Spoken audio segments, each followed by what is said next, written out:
Welcome to the session on literary criticism. Literary criticism, as you know, deals with the various movements in literature, and hence literary criticism is of great significance because it ushered in a new look at the way in which we read texts. In this particular module, we would be looking into Romanticism as a movement. In order to understand Romanticism as a movement, we would have to go to the introductory part.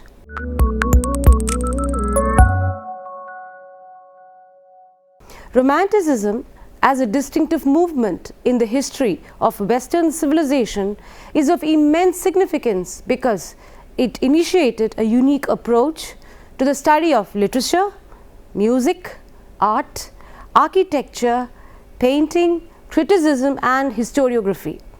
This literary epoch announced its arrival with the publication of the Lyrical Ballads, a volume of poems anonymously published by William Wordsworth and Samuel Coleridge in 1798, which marked a conscious and deliberate turning away from the neoclassical tenets that had exerted a near complete control over English poetry for more than a century.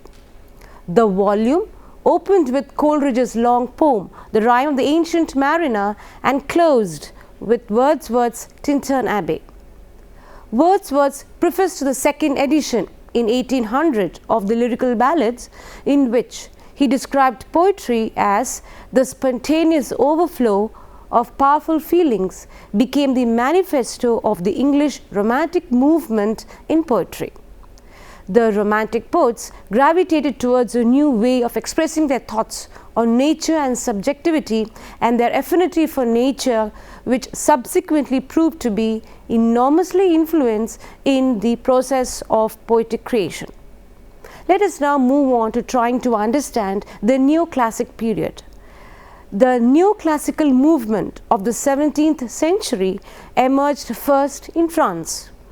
The Neoclassical age in English literature, which began in the late 17th century and continued to the 18th century, has been variously called as pseudo-classical age, Augustan age, or even the classical period. Neoclassicism stressed the need to respect rules and principles of literature, especially the revival of the approach of the classics, the Greeks, who considered the supremacy of reason, order, logic, accuracy and structure over emotions, personal feelings and subjectivity. The age was dominated by the ideas of materialism and empirical science. The writings of philosophers like Thomas Hobbes, John Locke and Joseph Butler shaped the thoughts of the people of the age. The philosophical empiricism of the age, propagated through the writings of Bacon, Hobbes and Locke, was supported and validated by the advancement of empirical science. Writers of the age assumed a parochial stance with regard to affairs of men, morals, manners and politics that was more practical rather than ideal, and these aspects dominated their concerns. The age is characterized by imitation of the classics, of the ancient Greek and Roman literature, a firm concern with general human nature, which was considered static and standard by Homer and Horace. The feelings and thoughts of ordinary men and women were not worthy of attention.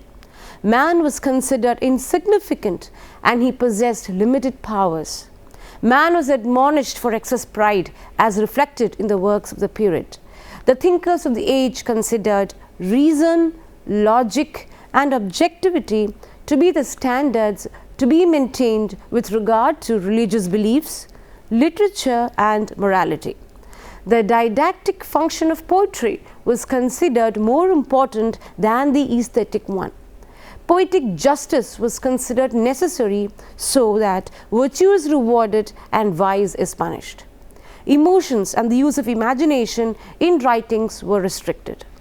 Writers were forced to adhere to regulations in language, and tried and tested custom was regarded as a standard for good writing. Vocabulary was enlarged and grammar was regularized. The use of compound words and epithets was common and ordinary words were avoided. This popularized the use of artificial poetic diction, which gained prime import. Let us now move on to try to understand the causes for the rise of Romanticism, which is very crucial to the understanding of Romantic criticism. We first look into the political causes. The French Revolution and the American Declaration of Independence called for political freedom. The widely influential threefold slogan of liberty, equality and fraternity was embraced by the Romantics like Wordsworth and Shelley. The revolt against authority and the love of freedom was evident in the spirit of individualism and humanitarianism, which is at the core of Romantic revival of the 19th century. The movement imbibed the political writings of Rousseau as they denounced aristocracy and religious dogmatism. Let us now move on to finding out the influence of the French and the German writers and thinkers. Wordsworth was influenced by Voltaire's explication of the link between God and nature and Jean-Jacques Rousseau's veneration of nature. The poetry of Wordsworth abounds in pantheism, which is the belief that God is omnipresent.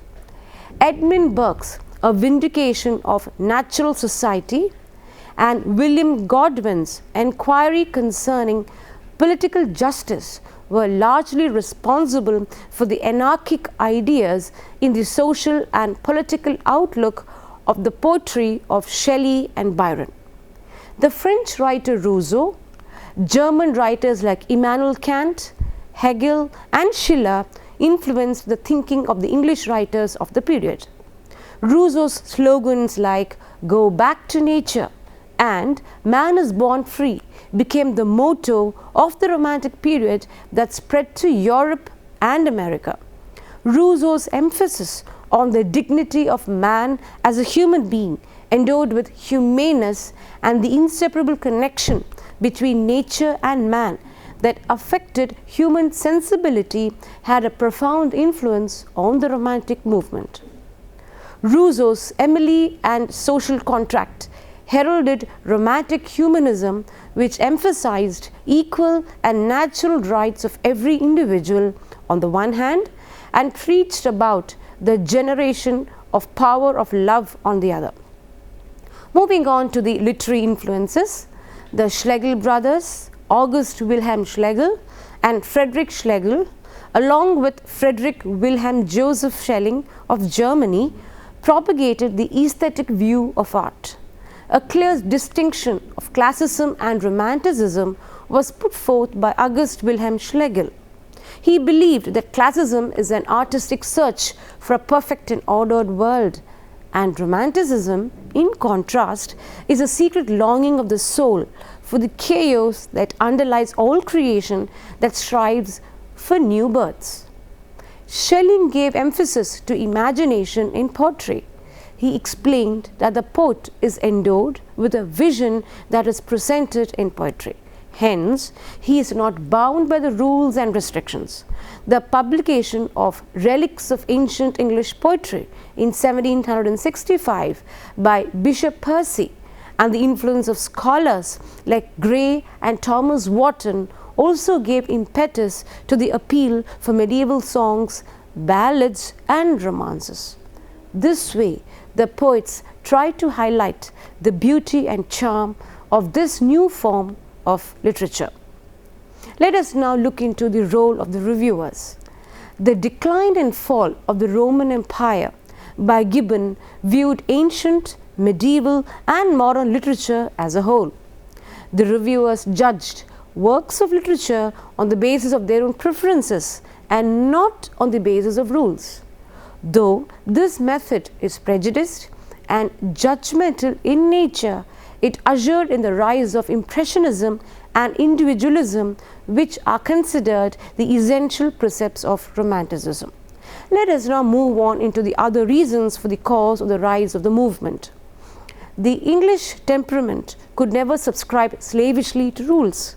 The love of liberty and spirit of free inquiry questioned pseudo-classical rules, which exposed the limitations of the neoclassic period. The Romantic movement was vocal in its disagreement with the neoclassical notions regarding the slavish adherence to rules and regulations about poetic composition, the excessive insistence on logic and reason, and the meticulous observation of standards of composition and objectivity in artistic creativity. At this stage, it is important for us to understand the characteristic features of Romanticism. While imagination and emotion are emphasized, reason and logic are not encouraged. Poetic fervor, enthusiasm and spontaneity are considered the dominant modes of expression for poetry. The poets wrote poetry in free style, seldom adhering to any rules and regulations imposed from without. Liberty and freedom of the individual is considered pivotal to artistic representation. Self-expression and individualism are the core aspects that explore the essentials of imagination, which are more important than objectivity and scientific truth. Keen observation, reaction and perceptions of the poet, sensitive to the changes in the world, are cherished. Subjectivity is the fundamental and defining feature of this period. The poets of this epoch imparted subjective interpretations to the objective realities of life.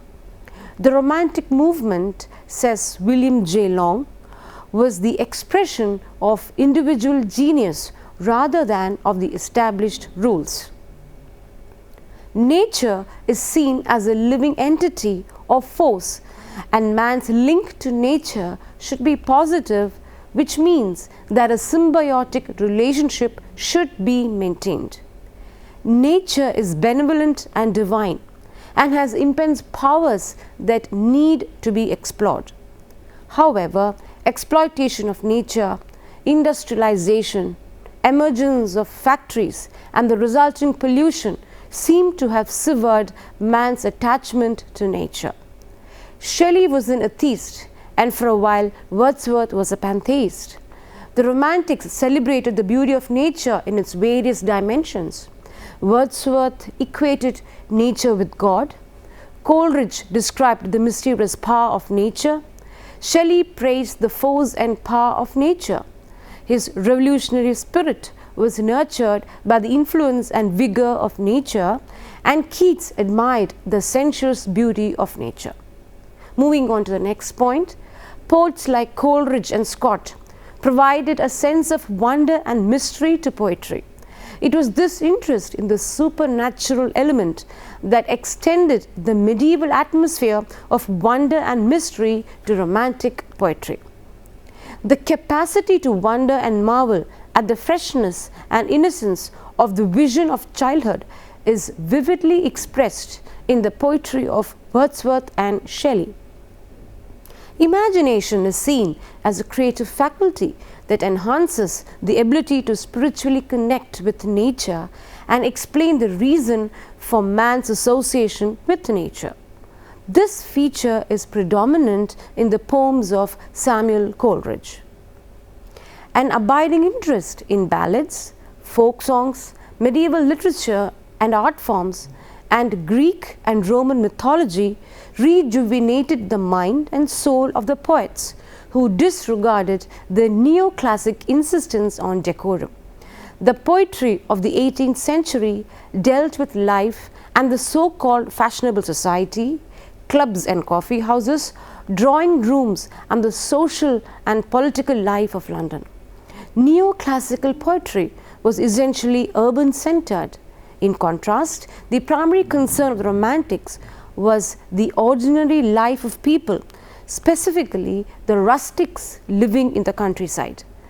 Romantic poetry is marked by intense human sympathy and a consequent understanding of the intense passions and emotions of the human heart.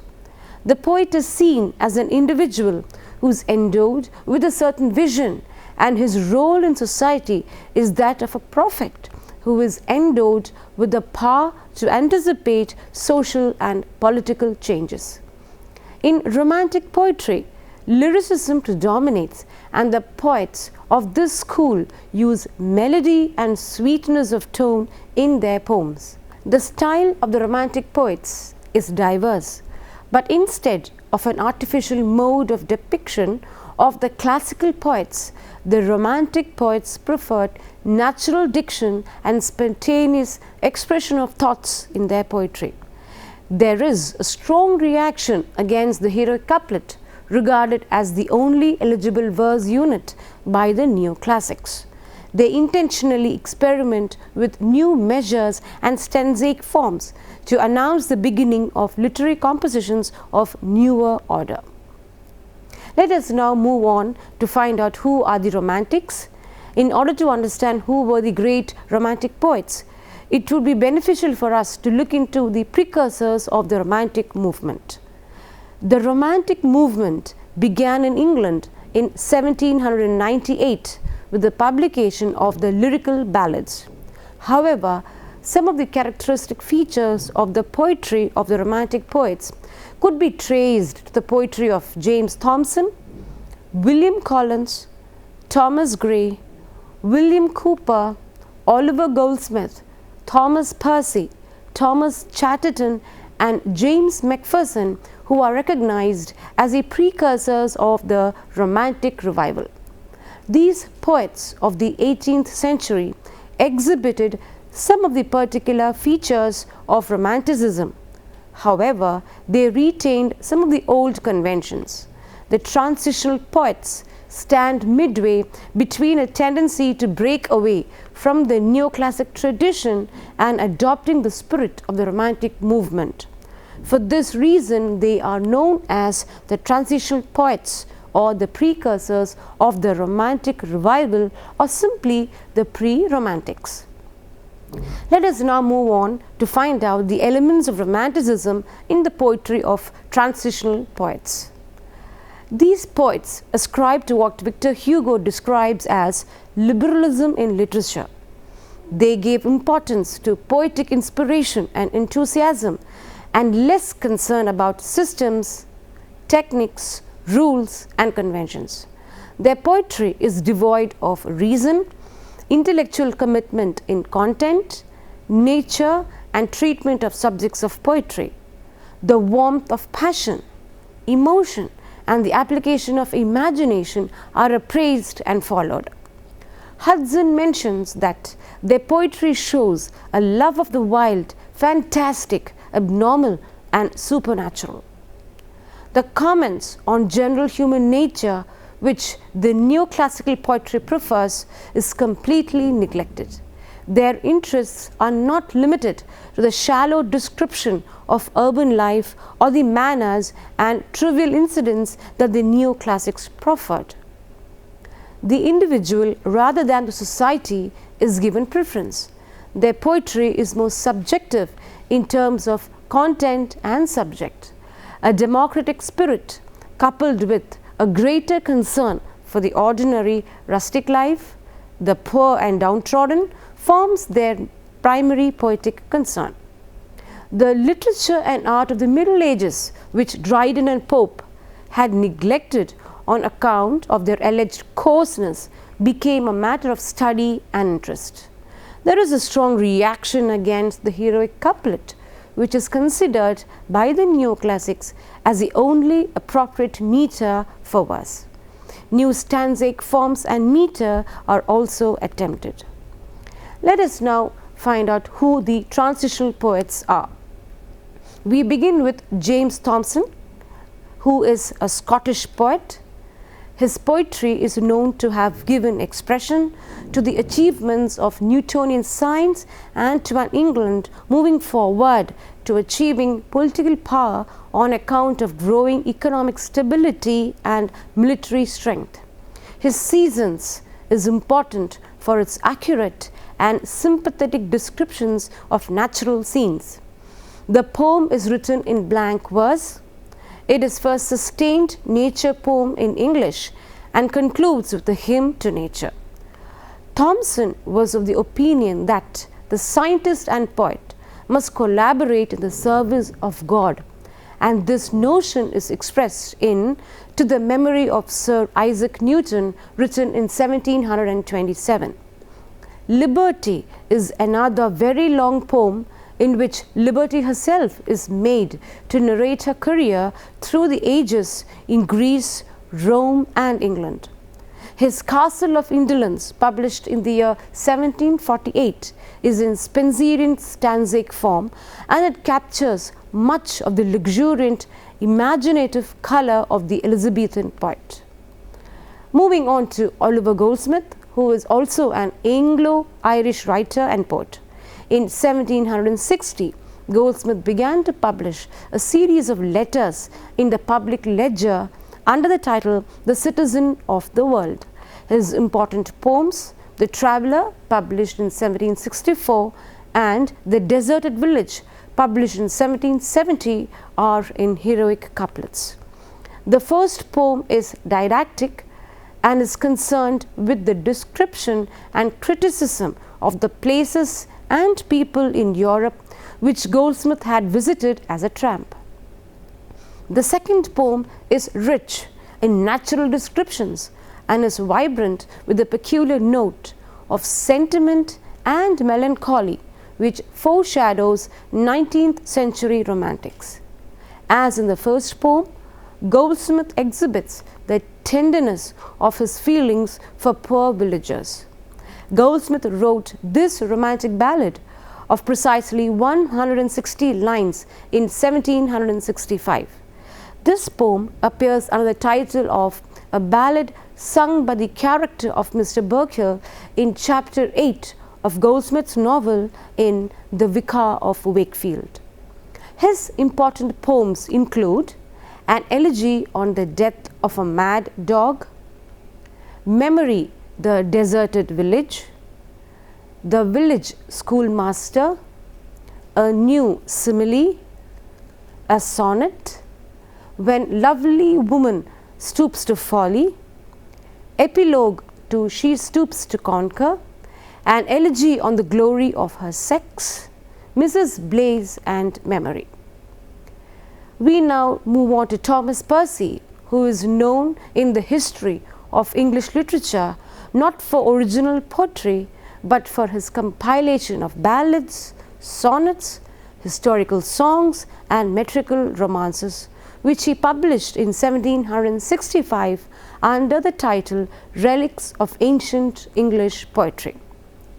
Thomas Chatterton is known for the poems like Elia and the Ballad of Charity, which are, according to Hudson, quite remarkable for two reasons: because they are probably the most wonderful things ever written by a boy of Chatterton's age, and because they are another clear indication of the fast growing curiosity of critics and the public regarding everything belonging to the Middle Ages.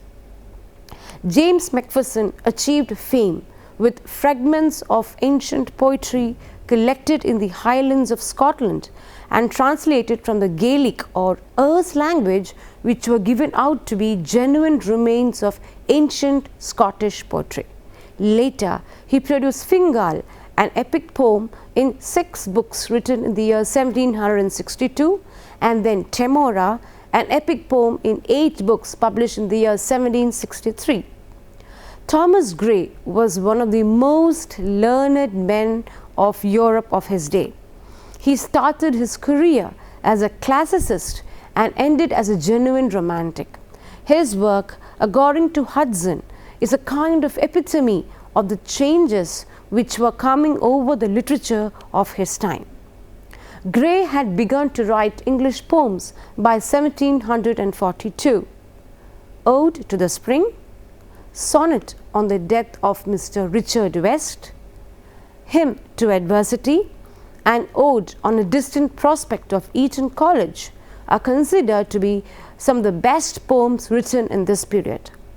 They revealed his maturity, dexterity of expression, wistful melancholy, and the ability to phrase truisms in striking quotable lines such as, "Where ignorance is bliss, 'tis folly to be wise." The Eton Ode was published in 1747 and again in 1748, along with Ode on the Spring, the Alliance of Education and Government, and the Ode on a Distant Prospect of Eton College, were classical in spirit and employed the heroic couplet. Elegy written in a country churchyard is Gray's finest poem, which earned him the praise of even Johnson, who condemned most of Gray's poetry. Gray's poems, The Progress of Poesy and The Bard, present a new conception of the poet, not as a clever versifier, but a genuinely inspired and prophetic genius. His last poems, The Fatal Sisters and The Descent of Odin, are romantic fragments with which the literature of the period steps out of the 18th century and finds the transition in the full stream of Romanticism. William Collins combines in himself the neoclassic and romantic elements, though he is not without a specific manner which is all his own. His Ode on the Popular Superstitions of the Highlands foreshadows the world in which Coleridge delighted. He is chiefly known for his odes to Liberty and Ode on the Popular Superstitions of the Highlands are the lengthiest of Collins' odes. William Cowper, one of the most widely read English poets of his day, whose most characteristic work, as in The Task or the melodious short lyric The Poplar Trees, brought a new directness to 18th century nature poetry. Cowper wrote of the joys and sorrows of everyday life and was content to describe the minute details of the countryside.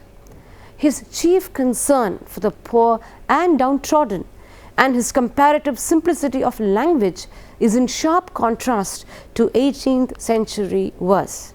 Therefore, he is considered to be the forerunner of Robert Burns, William Wordsworth and Samuel Taylor Coleridge.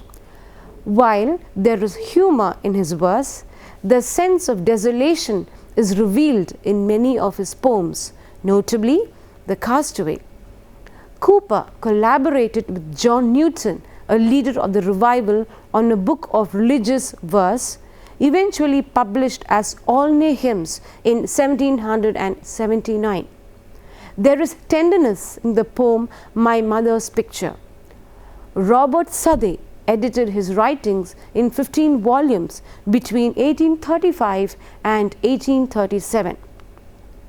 Cowper is also considered one of the best letter writers in English, and some of his hymns, such as God Moves in a Mysterious Way and Oh, for a Closer Walk with God, have become part of the folk heritage of Protestant England. The letters and prose writings in 2 volumes, edited by James King and Charles Riscamp, were published in 1779 to 80. However, Compton Rickett maintains we shall find in his work neither the passion nor the strangeness of the Romantic school, much in his nature disposed to shape him as a poet of classicism, and with occasional reserves, he is far more of a classical poet than a romantic. George Crabbe grew up in the then impoverished sea-coast village of Aldeburgh. In 1781, he wrote a desperate letter of appeal to Edmund Burke, who read Crabbe's writings and persuaded James Dodsley to publish one of his didactic, descriptive poems, The Liberty, in 1781. In 1783, Crabbe published his poem The Village, which was considered to be a part protest against Oliver Goldsmith's The Deserted Village, written in 1770. Crabbe thought the poem to be too sentimental and idyllic. Crabbe made his detailed observation of life in the bleak countryside, from which he himself came in his poem. The Village was popular, but was followed by a rather insipid poem, The Newspaper, published in the year 1785. Since then, he published no poetry for the next 22 years. He did continue to write, contributing to John Nichols' The History and Antiquities of the County of Leicester, published between 1795 and 1815, and other works of local history. He also wrote a treatise on botany and 3 novels, all of which he later burned. Crabbe is often called the last of the Augustan poets because he followed John Dryden, Alexander Pope, and Samuel Johnson in using the heroic couplet, which he handled deftly. He mostly continued the Neoclassic tradition and was derisively dubbed as a pope in worsted stockings. I hope you had an insight into the Romantic period in literature. Before we conclude, let us look into the highlights of the period again. The Romantic period in literature marked an era that revolutionized the concept of literature in terms of poetic output and the contribution of the poet to the study of literature. Guided by the spirit of the French Revolution, the Romantics called for subjectivity and emotional appeal rather than the pursuit of intellectual, logical, and reasoning capacities. The Romantics believed that the poet was a person who had a larger role to play in the society. The most significant aspect of the Romantic movement was the importance ascribed to nature and man's crucial connection with the animate and the inanimate in nature.